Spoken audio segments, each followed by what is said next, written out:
இங்கு எல்லோரும் தங்களை உத்தமர்கள் என்று நினைத்துக் கொண்டிருக்கிறார்கள். ஆனால் உண்மையில் அவரவர் தவறுகள் வெளியே தெரியாத வரையில் மட்டும்தான் அனைவரும் உத்தமர்கள். இங்கு யாரும் குறைகள் இல்லாதவர்கள் இல்லை. எல்லோருக்கும் குறைகள் உண்டு, பலவீனங்கள் உண்டு. தங்களை மிகவும் உத்தமர்களாக காட்டிக்கொள்ள கிடைக்கும் சந்தர்ப்பங்களிலெல்லாம் மற்றவர்களை மட்டம் தட்டி அவர்களின் குறைகளை சுட்டிக்காட்டுபவர்கள் இங்கு ஏராளம். இதுதான் பெரிய முரண்பாடு. மற்றவர்களின் நிறை குறைகளை பற்றி அதிகம் கவலைப்பட வேண்டாம்.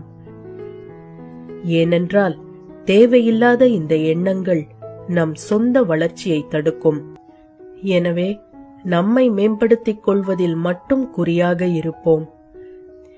நினைவில் கொள்வோம், பிறரின் குறைகளையும் பலவீனங்களையும் சுட்டிக்காட்டுவதை விட நம்முடைய குறைகளை அடையாளம் கண்டு திருத்திக் கொள்வதே ஒரு மனிதனை உண்மையான உத்தமனாக உயர்த்துகிறது.